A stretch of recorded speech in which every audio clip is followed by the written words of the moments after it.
Bonjour, merci d'être avec nous. Bienvenue dans ce Pour Info. Aujourd'hui, on va parler du pari de la Silver Economy. On le sait, nous vivons de plus en plus vieux. En Belgique, les 65 ans et plus vont bientôt représenter un quart de la population. Sommes-nous prêts à faire face à cette hausse des papy-boomers? Quels sont leurs besoins et qui se cache derrière cette appellation? Nous verrons comment les entreprises surfent sur cette vague du vieillissement et la promesse que représente la Silver Economy en matière de business. Nous verrons enfin si l'on peut parler du marché juteux des seniors ou si la Silver Economy n'est que le cache-misère d'un défi bien plus urgent et préoccupant. On en parle avec nos invités, nos experts. Christophe Urvois. Bonjour. Vous êtes directeur de Senior Agency, une agence de communication axée sur la Silver Economy. Vous avez aussi créé il y a peu la communauté Happy Grands-Parents. Exactement. Yvan Van de Cloot. Bonjour. Vous êtes économiste en chef de l'Institut Itinera, professeur d'économie à l'Antwerp Management School. Vous avez collaboré à la rédaction du livre L'or gris. C'est ça. Christophe Nion. Vous êtes ingénieur civil, patron de Promactif Group, multi-entrepreneur. Vous êtes notamment développeur immobilier du village service Le Jardin des Paraboles. Tout à fait. Et par Skype, nous avons avec nous François Pearl. Bonjour. Vous Bonjour. êtes directeur du pôle acteur social et citoyen de la mutualité Solidaris, où vous êtes en charge des questions de vieillissement, de santé et de sécurité sociale. Bonjour à tous les quatre. Merci de participer à ce Pour Info. Je vais me tourner vers vous, Christophe Urvois. On parle de Silver Economy. Qu'est-ce qui se cache finalement derrière cette appellation? À qui ça s'adresse? Beaucoup de choses, beaucoup de choses, un peu trop de choses d'ailleurs. Tout dépend des angles de vue qu'on veut avoir. Si on regarde d'un point de vue économique et ainsi de suite. On va dire qu'il y a deux écoles. Il y a la Silver Economy qu'on voit sous un axe grand âge et toutes les problématiques liées à l'âge. Et puis il y a la Silver Economy qui est un peu plus une vision marketing, où là on a une réponse à partir de 55 ans, en réponse en disant 18-54, personnes responsables des achats et personnes plus âgées qui sont généralement pas dans les chiffres, qui ne sont pas dans les cibles et qui là en effet peuvent être un fort potentiel d'un point de vue achat pour les entreprises. Mais comment est-ce qu'on les qualifie finalement, ces aînés? Est-ce qu'il y a plusieurs catégories? Qu'est-ce qui est repris en fait sous cette appellation? Alors on les a appelés d'abord seniors en général, on les a mis silver parce que c'est plus moderne, plus sympa. Après on peut les segmenter de différentes manières, je pense qu'on a tous une manière de faire. Chez nous on catégorise en deux niveaux, qui sont les happy boomers et les vrais seniors. Chez les happy boomers, on a les masters qui sont encore de 55-65 ans actifs, qui travaillent, mais qui ont un mode de vie spécifique. On a les libérés qui sont des jeunes retraités. Et puis après, quand on passe dans la catégorie vrais seniors, en effet, on a les aînés et les très grands aînés, où là, on a des besoins très spécifiques et qui sont vraiment sur un marché à part. Yvan Van de Cloot, on a tendance à les mettre tous dans le même panier finalement.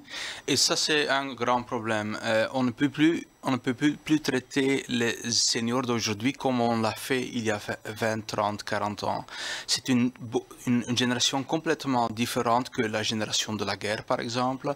Ils ont d'autres attentes, ils ont aussi d'autres capacités. C'est vrai qu'il y a aussi une certaine inégalité, une distribution différente au sein de ce groupe. Mais donc, il faut y répondre avec une variation de services, une variation de réponses. Et pour moi, un des clés, c'est oui, c'est un changement pour la société. Le nombre des 60 plus, on sait tous, a doublé, mais le nombre de 80 plus vont tripler. Et donc, ce sont des grandes évolutions et la société doit s'adapter.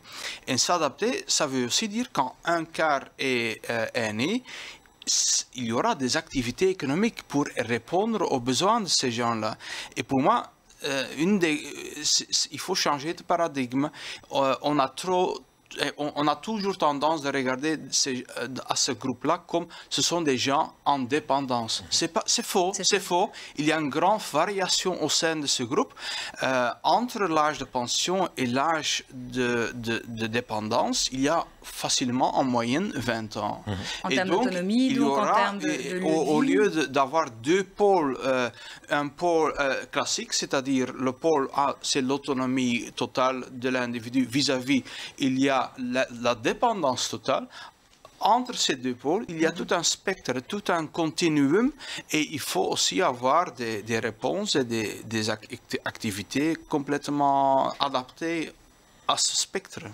Christophe Nyon, je vous vois hocher de la tête, vous êtes d'accord? Oui, tout à fait. Ben, en fait, des seniors au profil différent, mais avec des activités différentes. Est-ce que ce sont ces activités-là qui sont englobées sous le terme de Silver Economy? Je pense que la définition de Silver Economy, comme on vient de lire, c'est quelque part, ça regroupe 2 à 3 générations au sein d'un même terme. Donc il faut déjà essayer de le décortiquer.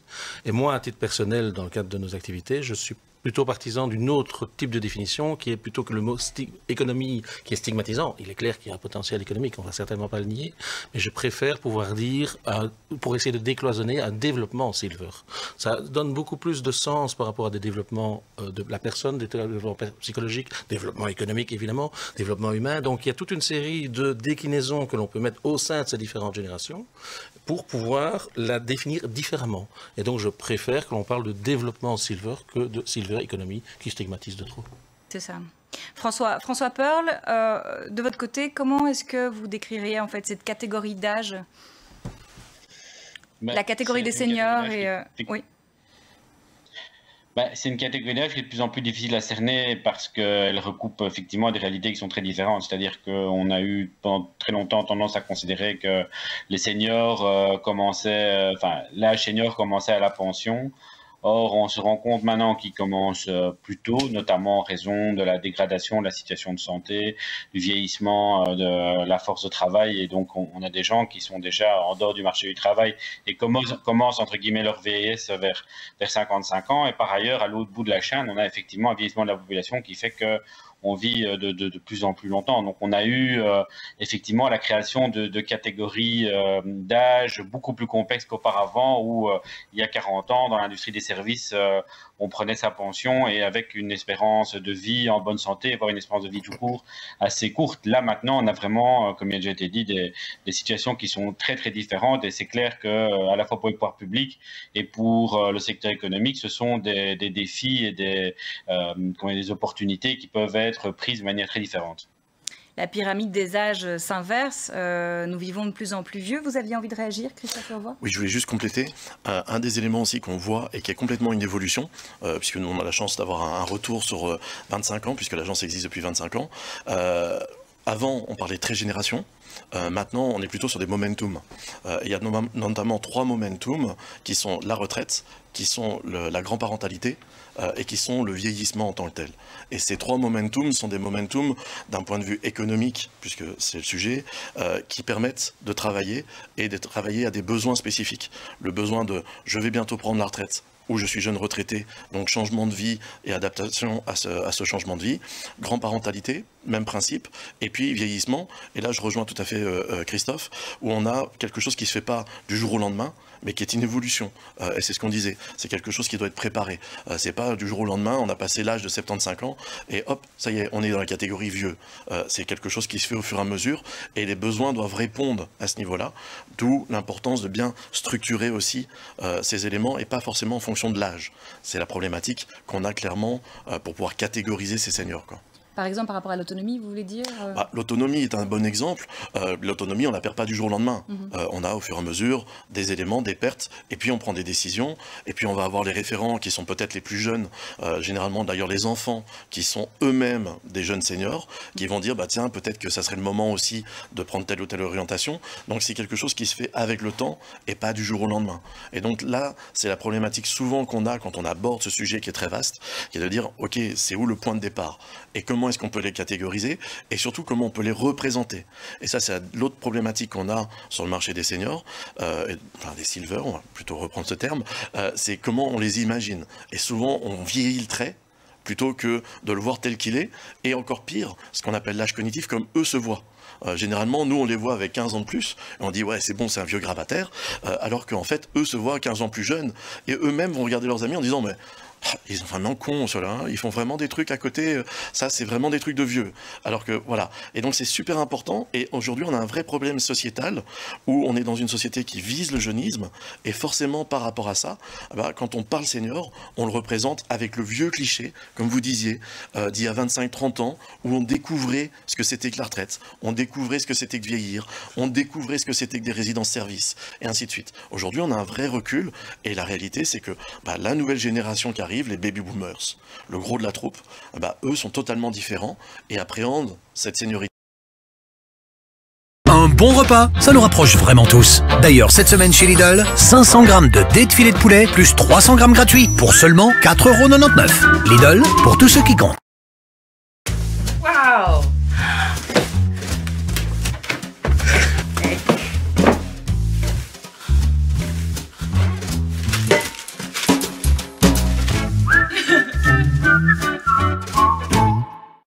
Complètement différent, non? Ils se reconnaissent pas en fait finalement dans cette catégorie de seniors.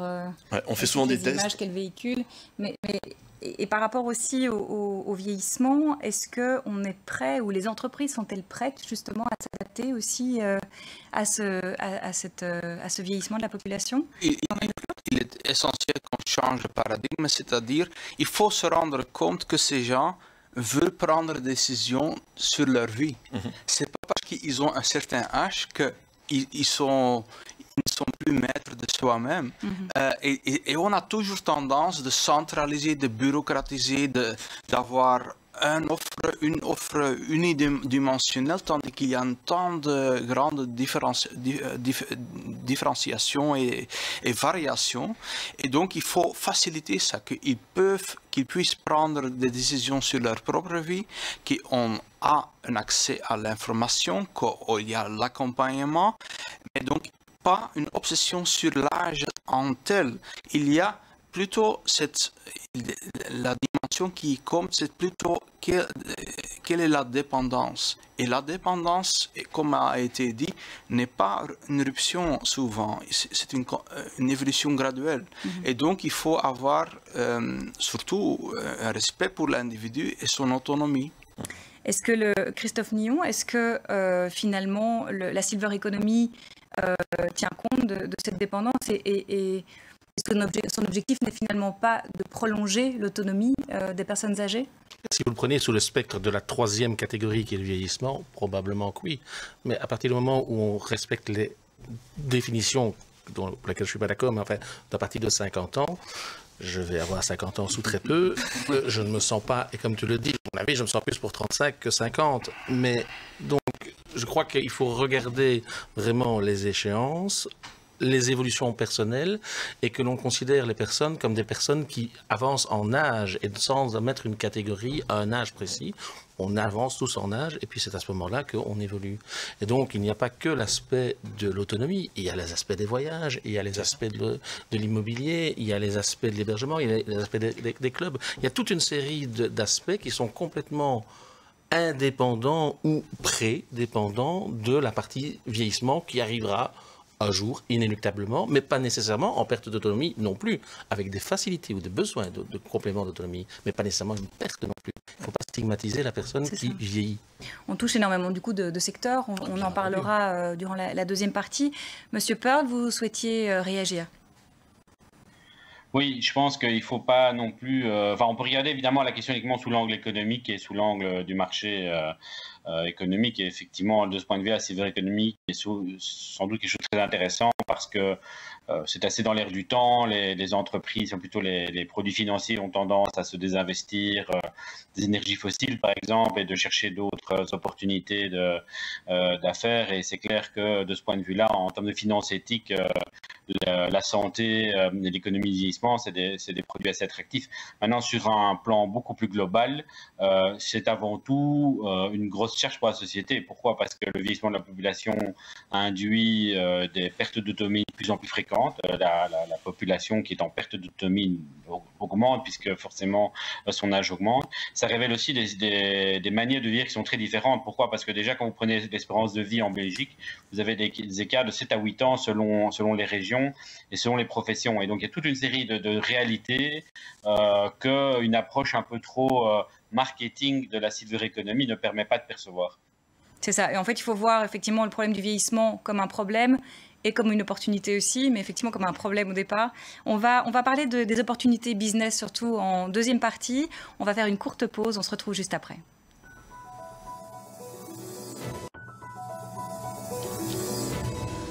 Deuxième partie du Pour Info, un Pour Info sur le pari de la silver economy.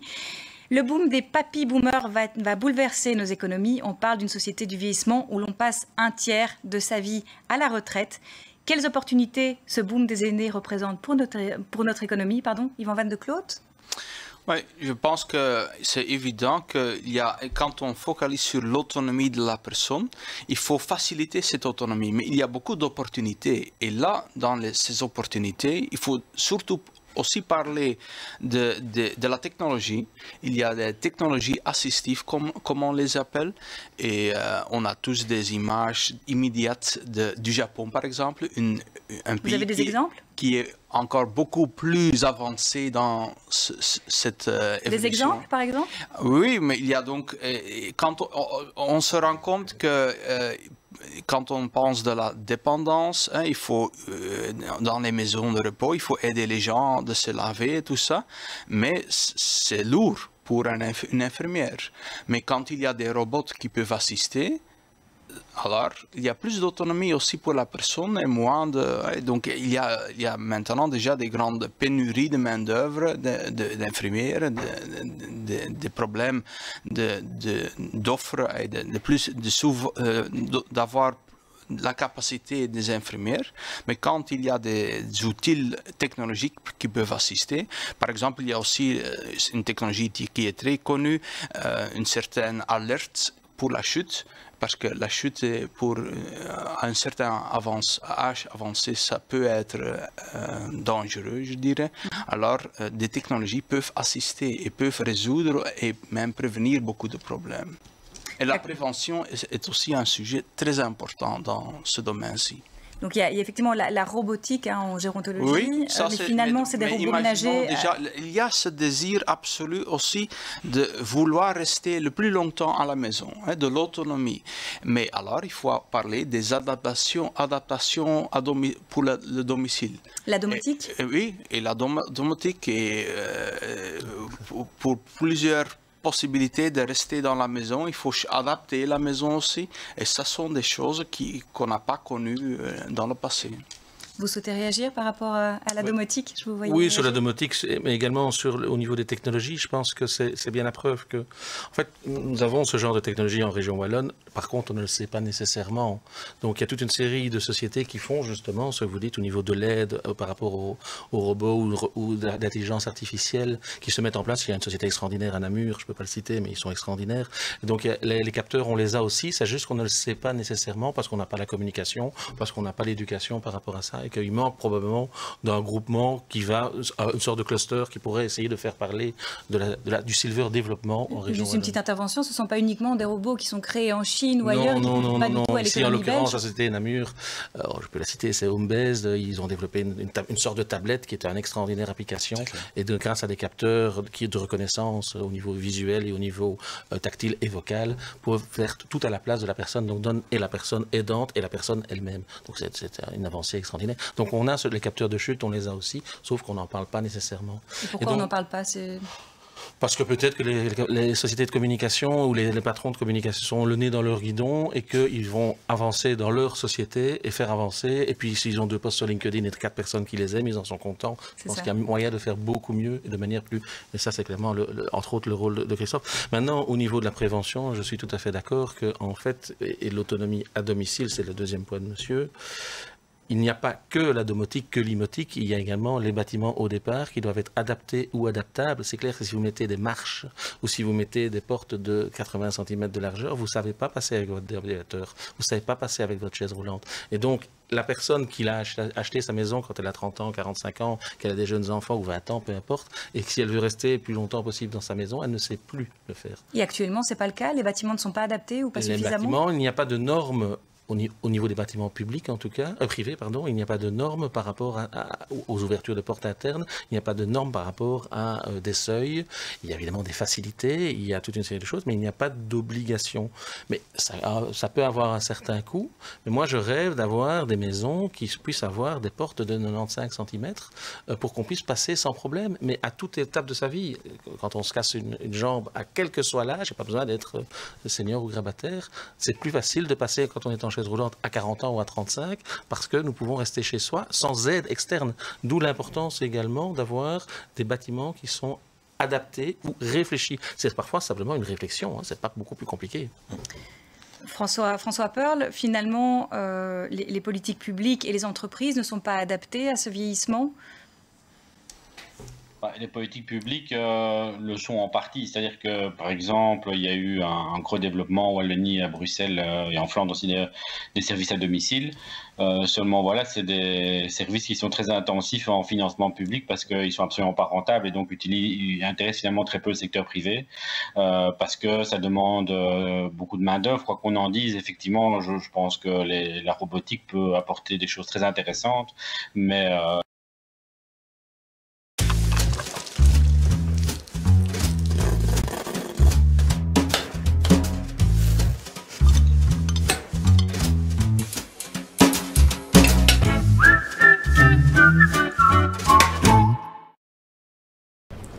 Ik probeer duurzaam te eten. We moeten echt onze ecologische voetafdruk verminderen. En uw voetafdruk in mijn keuken, kunnen we het daar eens over hebben? We doen allemaal ons best. Ieder op zijn ritme, ieder op zijn manier. En daarom zijn er de gezonde prijzen. Dat zijn producten aan kleine prijzen met grootse principes. Zoals de duurzame Belgische tomaten voor 79 cent per kilo. Carrefour, we hebben allemaal recht op het beste.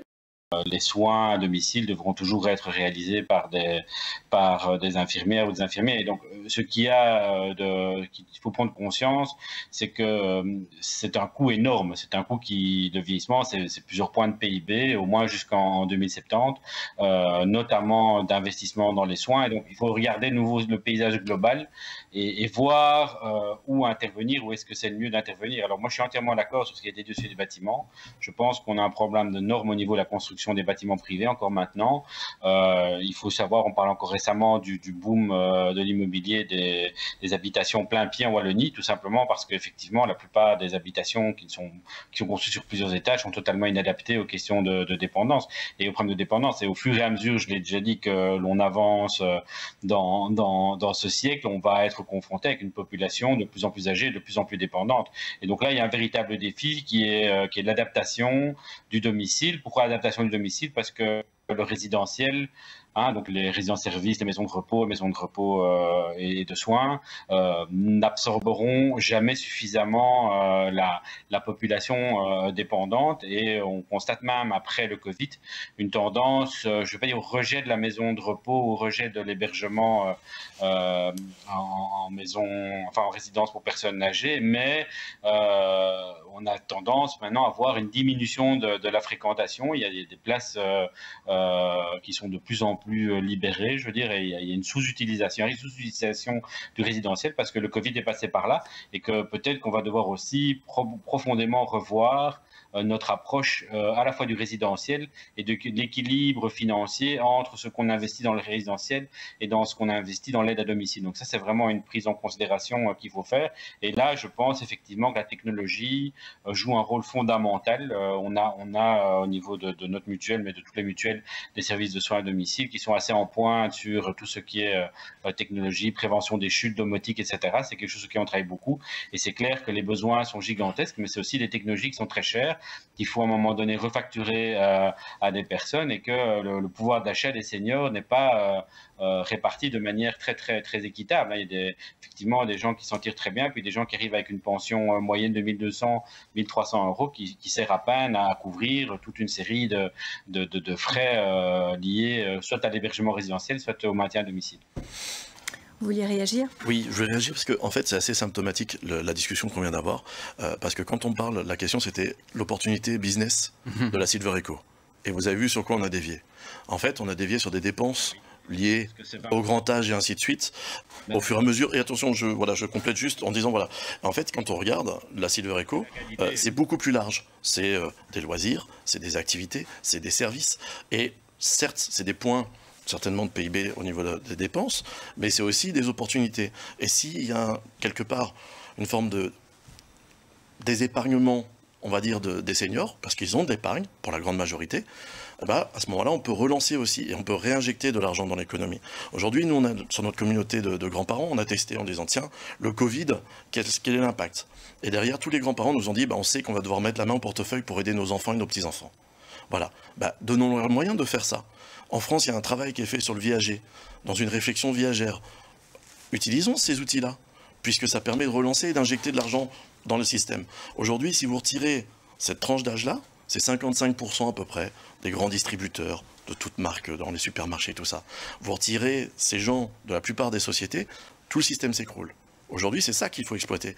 Et aujourd'hui, c'est ça qui n'est pas mis assez en avant, puisque quand on dit et quand on parle de Silver Eco, on parle automatiquement grand âge et dépendance. Et on en oublie tout le pan qui permettrait de justement créer de l'emploi et une dynamique. Et c'est ce qui est fait en France, parce qu'il n'y a pas que de la recherche pour tout ce qui est santé, il y a aussi tout ce qui est du développement au quotidien, des loisirs, des activités. Il y a des clubs qui existent, il y a plein de choses à faire. On passe du jour au lendemain sans activité, donc on peut faire énormément de choses. On peut se mettre à disposition, on devient aidant pour des personnes plus âgées, on peut aider au niveau des associations, bref, il y a tout un pan qui est complètement oublié, et c'est ça la problématique. Et quand on parle Silver, on parle, et je le redis, puisque j'ai dit tout à l'heure, automatiquement cliché. Et aujourd'hui, c'est ça le problème, et il faut qu'on change ce point de vue-là. Il y a aussi des grandes opportunités économiques, et il faut mobiliser l'épargne.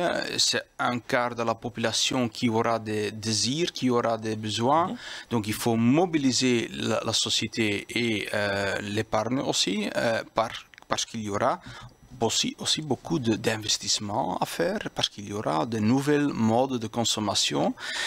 Et pour tout ça, il faut avoir un certain cadre où tout le monde se respecte. C'est-à-dire, il y a un rôle pour l'État, mais il faut avoir un équilibre correct entre le secteur privé et public. Et il ne faut pas que le public a tendance de coloniser les individus. Les individus ont vécu dans la liberté pendant leur vie. Ils ne vont pas terminer leur vie dans le communisme, j'ai tendance à dire. Donc il faut respecter aussi leur volonté de prendre des décisions sur leur propre vie. Et quand on suit ça, on n'aura pas de la même manière une focalisation sur la centralisation de l'offre, mais plutôt la variation, parce qu'on suit plutôt la demande, c'est-à-dire les besoins des citoyens, des gens eux-mêmes. François Perle, vous voulez réagir? Oui, je crois qu'il faut arrêter avec les caricatures, les grands mots communisme, etc. C'est un peu ridicule.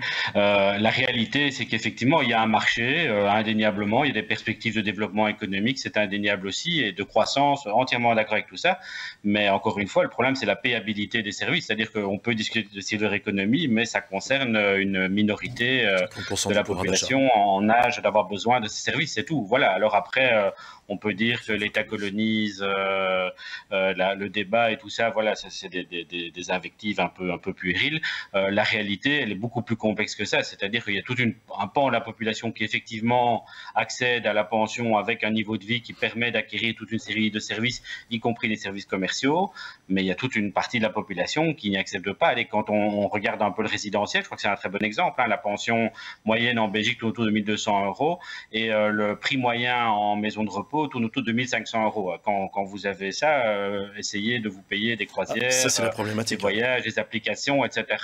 Donc, là, on parle grand âge, à cet âge-là, on ne fait plus de croisières et tout ça. Quand on focalise. Et donc, voilà, donc il faut éviter les caricatures dans les deux sens. Oui, mais donc, il y a un marché très important et tout à fait exploitable, etc., des perspectives de création d'emplois, mais il y a aussi une réalité pure et dure qui est de dire qu'une grosse partie de la population n'aura pas accès à cette silver economy. Il ne faut pas oublier que c'est la génération la plus prospère et la plus saine dans toute l'histoire. C'est vrai qu'il y a des problèmes de distribution, qu'il y a des inégalités au sein de cette génération, mais il ne faut pas perdre de vue que la génération en total, c'est une génération avec beaucoup de capacités et qui crée beaucoup d'opportunités. Beaucoup de capacités, c'est-à-dire il y a la grande question, est-ce qu'on focalise sur... Est-ce qu'on met les instituts au centre ou est-ce qu'on met l'individu au centre? Et moi, la seule chose que je dis, c'est que cette génération n'accepte plus le même approche qu'il y a 40 ans. L'État peut intervenir aussi en matière de recherche, d'aide à la recherche, d'aide à la création. Et l'État a un rôle pour le cadre, pour superviser la qualité, pour veiller qu'il n'y a pas des abus, mais il faut aussi laisser place pour les autres joueurs dans la société. On parle des manquements de la Belgique, mais ailleurs, finalement, comment ça se passe? Vous parliez d'exemples à travers le monde. Est-ce que d'autres pays ont mieux compris que nous, Yvan van de Cloo? Ouais, ça dépend un peu aussi de leur cycle de vieillissement, c'est-à-dire que certains pays sont un peu en avance de nous, et c'est pour ça qu'on parle souvent du Japon et autres. Mais c'est pas seulement cette maturation de la population, hein, mais aussi l'ouverture vis-à-vis le changement, mais aussi par exemple l'ouverture vers la technologie. Qu'est-ce qu'on a constaté en Flandre? Que beaucoup de technologies existent, mais il faut créer des ponts entre la technologie et par exemple des centres d'accueil. Parce que c'est pas évident que ces gens ont plus, et c'est très admirable, plus une approche de facteurs humains, mais la technologie c'est souvent une chose qu'il faut encore s'habituer à ça. Dans l'industrie, il y a un grand focus sur la technologie, tandis que dans les soins des personnes âgées, parce que dans les hôpitaux, c'est évident que c'est déjà la technologie est beaucoup plus présente dans les hôpitaux que dans le secteur des services de personnes âgées, mais c'est évident que la technologie sera un grand clé.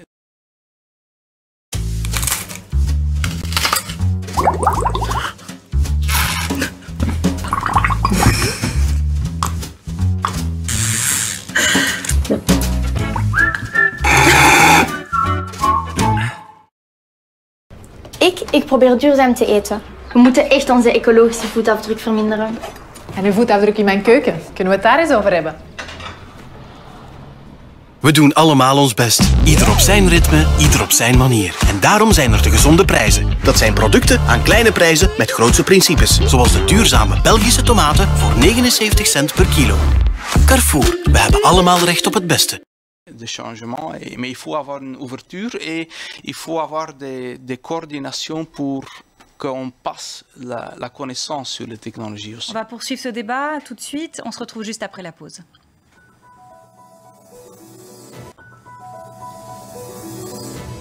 Dernière partie du Pour Info, un Pour Info consacré à la Silver Economy.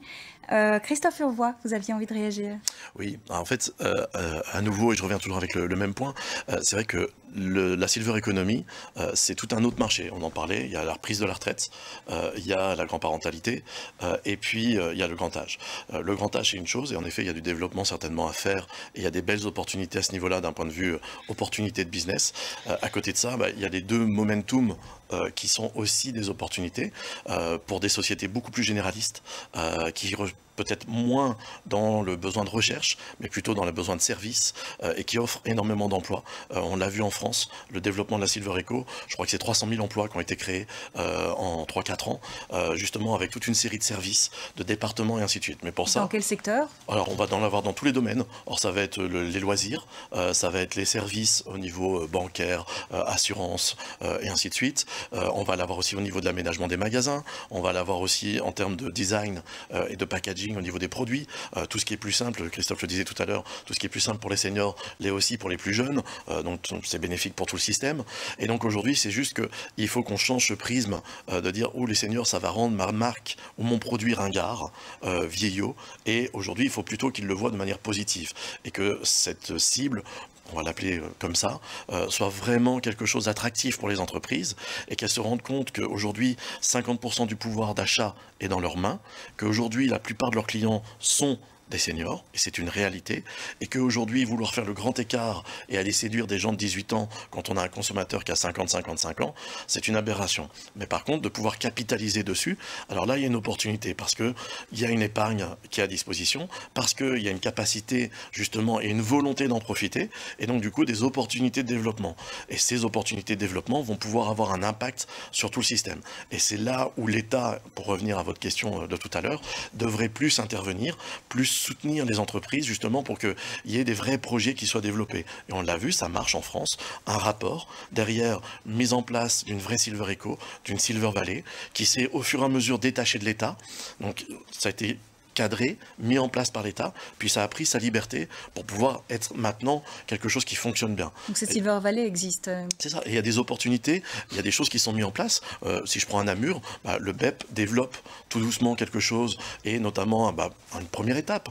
Il y a une première page qui existe sur LinkedIn, Silver Eco Belgium, où il y a un objectif de mettre en contact, en relation. Et moi-même, via ce réseau-là, j'ai rencontré des PME, des TPE qui développent des choses. Et aujourd'hui, le problème, c'est que ces PME et ces TPE sont pas forcément aidés dans leur développement, et c'est là où on devrait, d'un point de vue étatique, pouvoir booster justement ce point de départ, mais laisser les entreprises ensuite pouvoir avancer et se développer. Et donc il y a deux éléments, c'est un, l'État qui pourrait aider et promouvoir un peu ce secteur et ses opportunités, et de l'autre côté, l'image qu'on a réellement de ce secteur et de tous les clichés qui sont liés avec. Christophe Nyon, comment inciter ces entreprises en créant un cluster, justement? Le principe du clustering, c'est probablement une des conclusions, mais nous avons, dans le cadre justement d'un balbutiement d'un cluster Silver économique en région wallonne, lancé entre deux vagues, c'était probablement pas le meilleur moment, mais enfin, bon, vers une septantaine d'entreprises que nous connaissions, qui se basaient sur des missions économiques, qui se basaient sur des listings AWEX et toute une série de sources externes. Et donc, il y a un grand ensemble de choses qu'on peut conclure, c'est que toutes les sociétés, justement, et pas uniquement dans le grand âge, dans l'aménagement du territoire, dans la distribution, dans l'information, dans les clubs de le réseautage, dans les loisirs, dans les voyages, dans la prévoyance, dans la santé, dans le service à la personne, dans le sport, dans le bien-être. Donc on avait une vingtaine de catégories de sociétés, et toutes, unanimement, disait qu'il fallait encourager, faciliter les partenariats entre nous, fédérer les compétences, amplifier et favoriser les technologies, les nouvelles technologies et donc l'innovation, le développement, accroître les retombées économiques et se mettre ensemble pour avoir des porte-voix, des porte-forts d'un changement de mentalité. Je remarque ici dans le débat qu'on dit encore le mot Silver Economy, mais ça je peux encore l'accepter. Par contre, on parle de problèmes, on parle d'agisme, on a toute une série d'images du vieillissement. Ce n'est pas une bonne approche. Vous voulez en parler en termes d'opportunités? Il faut le voir en termes d'enjeux sociétal d'abord, et puis alors, éventuellement, d'opportunités économiques et d'opportunités pour un bien-être de la personne. Et je reviens à 100% à ce que monsieur dit. On parle de personnes, on ne parle pas d'un marché. Les personnes représentent un potentiel, mais on parle d'abord de la personne. Il faut voir ce que l'on invente, ce que l'on met en place. Est-ce que c'est juste de l'argent? Et là, je rencontrerai M. Pearl. Ou alors, est-ce que c'est utile pour la personne? Est-ce que si on invente quelque chose, nos ingénieurs inventent quelque chose, est-ce que ça a un potentiel réel de mieux? Je crois que c'est vraiment ça l'atout. C'est se dire que si la personne, grâce à un Silver développement, se sent mieux ou a des possibilités d'être mieux, on a tout gagné. Pour l'instant, ce n'est pas le cas. Je reviens, un dernier élément sur l'État. L'État, je pense être bien placé pour savoir, justement, dans le cadre de l'éventualité d'une création, qu'il y a des commissions parlementaires qui se mettent en place. Il y a des questions parlementaires également au niveau de la région wallonne. Il y a une écoute très certaine de la part du monde politique gouvernemental wallon, tout parti confondu. C'est juste pas toujours le bon moment actuellement parce qu'il y a d'autres urgences. Mais l'urgence, on va y arriver au bout de cette crise. Donc on va avoir des opportunités et l'écoute, elle est là. Oui, je pense qu'on aura une transformation de la société parce que la population change, mais aussi avec ça va de pair une transformation de l'économie. On discute beaucoup du poids politique des seniors, mais il y aura aussi un poids économique des seniors. Et c'est urgent que tous les joueurs économiques se réalisent ça, parce que c'est vrai qu'ils sont un peu trop focalisés sur le jeunisme qui n'est pas logique vu l'évolution de la population. Est-ce que justement cette absence finalement d'investissement, elle n'est pas liée justement à la place que l'on veut bien effectivement donner à nos aînés? Ça fait 10 ans que je fais ça. Ça fait 10 ans que j'entends le discours que tu disais, Christophe, où on est, c'est une priorité, mais c'est pas celle d'aujourd'hui. Alors que ce soit des politiques, que ce soit des entreprises, que ce soit des investisseurs, que ce soit des banques, que ce soit de tout.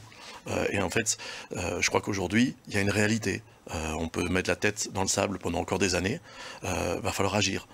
On parle tout le temps d'écologie et ainsi de suite. Il y a peut-être un moment où on va se rendre compte, et là je rejoins complètement tout ce qui a été dit, c'est que dans 10 ans, 15 ans, 20 ans, le poids économique, si on ne fait rien aujourd'hui, et qu'on ne structure pas aujourd'hui, et qu'on n'agit pas aujourd'hui, il sera juste intenable, parce qu'on va se retrouver avec, en effet, des besoins pour des institutions, pour des soins à domicile, et ainsi de suite. Et donc si aujourd'hui, on arrive à bouger les choses, changer les choses, créer des opportunités, et faire en sorte que cet espace, entre guillemets, alors je sais que tu n'aimes pas ce terme, espace économique, se vive et s'autosuffise, et que, en effet, ceux qui sont encore en capacité de dépenser, d'agir et de faire des choses permettent un développement économique qui permettra de compenser le poids lié à l'âge, lié à tous les problèmes de dépendance, alors on y arrivera. Mais si on ne fait rien et qu'on continue à mettre la tête dans le sable, c'est clair que ça ne fonctionnera pas. Donc une réflexion en amont, Christophe Nion? Oui, je ne suis pas le porte-parole de qui que ce soit, donc je peux juste constater dans le développement, par exemple, des bâtiments. Je suis en contact actuellement avec un certain nombre de personnes en vue de création et des questionnements qui se mettent en place. Donc ça fait 10 ans, je suis certain que tu as 100% raison, et il y en a d'autres également.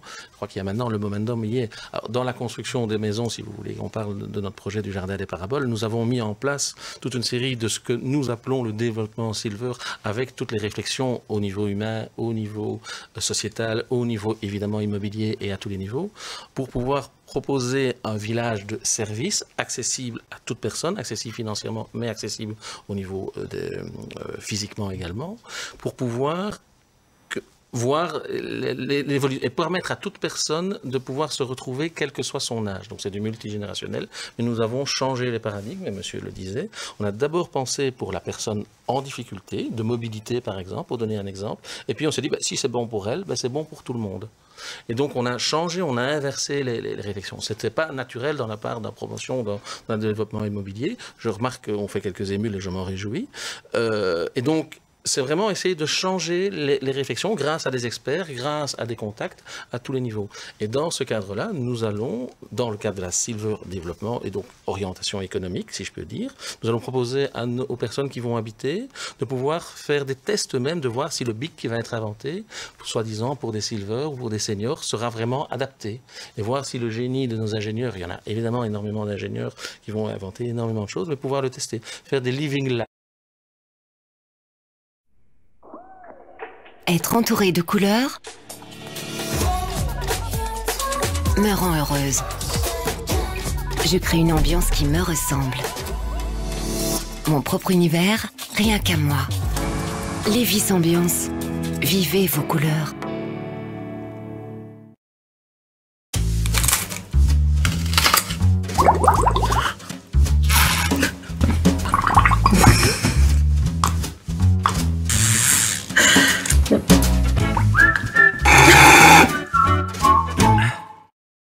En temps réel, et c'est ce qu'on va entre autres proposer dans notre projet par rapport à la Silver ou le développement économique. Créer des maisons adaptées, adaptables, ça coûte plus cher? Non, c'est une réflexion en amont qui prend du temps. Ça ne coûte pas globalement plus cher, c'est la seule différence, c'est que si on veut respecter tous les critères au niveau de l'accessibilité, par exemple le 150 cm pour la chaise roulante, bien, il faut automatiquement des couloirs plus grands, des portes plus importantes, et donc on doit automatiquement avoir des maisons plus grandes. On ne peut pas avoir le standard de 55 mètres carrés. Donc la même maison pour le même usage, si on veut être respecté, on doit plutôt avoir une dizaine de mètres carrés. Donc ça coûte plus cher. C'est là que c'est très important de parler de dessin, de penser à l'origine. Donc quand il y a un bâtiment, il faut le changer, ça coûte. Mais quand on pense à ça, le moment de la conception, c'est différent. Et ça, c'est le pas qu'il faut encore faire. Et si on réussit ça, on va aussi dynamiser toute une bonne partie de la société. Il y a une commission parlementaire dont je serai le 2 juillet, je vais dire exactement la même chose, une commission parlementaire du gouvernement wallon, du Parlement wallon. Donc c'est vraiment en cours. Je crois que là, le déclic, il est fait. peut-être, tu bien prêché pendant 10 ans, mais c'est le moment. Voilà. Et c'est vrai qu'on souvent, quand on utilise des termes en anglais, hein, silver et autres, ça fait semblant, c'est juste temporaire. Non, c'est une vraie transformation de la société. Ça va prendre des décennies. Ouais. C'est pas une chose qui est là et qui passe dans quelques années. Hein. Non, c'est vraiment un changement. Et c'est valable dans tous les secteurs. On va le retrouver dans la grande distribution, on va le retrouver dans la marque au quotidien. On a eu comme ça des grands groupes internationaux qui nous consultaient pour voir en effet si le packaging était adapté. Tout bête, un sachet de lessive liquide de 5 kg qui est placé à 1,50 m ou 2 m de haut, eh ben, ça fonctionne pas. Et voilà, donc c'est toute une réflexion qui est aussi sur les points de vente, sur la manière de voir. En Allemagne, par exemple, il existe des supermarchés dédiés, pensés, parce qu'ils ne sont pas dédiés, pensés pour les seniors, avec possibilité de mettre sa canne, avec possibilité... Deleuze vient de lancer, je n'ai pas le droit de dire des marques, mais vient de lancer une loupe sur ses caddies. Et donc on a une réflexion de fond, où en effet, on va devoir adapter par des petits détails, des petites choses. Et tout ça, c'est dans tous les niveaux. Et les entreprises vont devoir le prendre en compte. Et aujourd'hui, continuer à se dire, on va être la marque pour les jeunes de 20 ans, et ainsi de suite, non, c'est pas vrai. Et c'est valable aussi en digital. C'est valable dans la manière d'appréhender le digital, puisqu'on a des générations ultra connectées. François Perle, un avis ? Oui, je pense qu'on était reparti sur l'idée de qu'est-ce que l'État peut faire et qu'est-ce que l'État doit faire. Il y avait une première étape, je pense, importante, c'est en termes d'investissement. Les plans de relance qui sont actuellement en cours, à mon avis, ne tiennent peut-être pas assez compte de ce facteur, même si, par exemple, en région Wallonne, il y a un budget qui est consacré à la construction de quartiers inclusifs. Et ça, moi, je pense effectivement qu'un des gros points d'attention dans les prochaines années, ça va être de l'investissement privé et public et de la mobilisation d'investissement vers des services qui tiennent compte de ces évolutions de la société. Parce que, moi, je suis désolé de revenir toujours avec ça, mais voilà, le problème, c'est quand même en grande partie du résidentiel. Si on a un bâti qui n'est pas suffisamment adapté, soit au maintien à domicile, soit à l'hébergement, on risque de se retrouver face à un très très gros souci. Maintenant, les choses bougent. Je crois qu'il y a des investissements, notamment des fonds d'investissement. Il y a les medtech évidemment, mais il y a toute une série d'autres fonds qui sont mobilisables pour des produits. Donc, moi, je suis un peu plus optimiste que les interlocuteurs. Les évolutions avancent peut-être un peu trop lentement, plutôt les mentalités évoluent un peu trop lentement, mais je crois que notamment le Covid a été une opportunité de voir à quel point on était dans une société qui était vulnérable, quoi qu'on en dise, à cause du vieillissement, que le vieillissement, c'est à la fois une force et une faiblesse. Il faut toujours aborder un problème à la fois sur l'angle des forces, c'est-à-dire qu'il y a des opportunités en matière de services qui sont essentielles, qui sont importantes, mais il y a des faiblesses qui sont liées à une non prise en considération du problème. Et ça dépend effectivement de l'angle dans lequel on le prend. Moi, je suis tout à fait favorable et heureux d'entendre ce qui a été dit, par exemple. Il faut le prendre sous l'angle le plus large possible. C'est pas simplement effectivement du domicile, c'est l'adaptation des transports publics, c'est l'adaptation de l'espace urbain, c'est l'adaptation de toute une gamme de services qui sont pour l'instant pas pensés pour les personnes à partir de 55, 60 ans et qui le seront de moins en moins. Et donc c'est en ça qu'il faut faire une vraie révolution. Mais je reviens toujours avec mon point de base qui est par notre métier, c'est de veiller à ce que tous ces services soient accessibles. Et ça, c'est un des gros risques de l'économie du vieillissement, c'est que ça devienne un marché. Et je suis à 100% derrière l'initiative privée dans ce domaine-là, mais il faut que on pense toujours en termes de solidarité, soutenabilité des services, parce que sur le plan sociétal, ce sera certainement un gain énorme pour les gens qui auront investi, mais si on conçoit des services, des lieux d'habitation, des lieux de vie, des transports qui ne sont accessibles qu'à une minorité, on sera passé quand même à côté du sujet. Donc c'est vraiment trouver un équilibre entre François Perle, on va devoir terminer cette émission. Et voilà, désolé. Merci pour ce commentaire. Merci à tous d'y avoir participé. Merci à vous d'avoir suivi ce Pour Info. L'information continue sur LN24. À demain. Merci.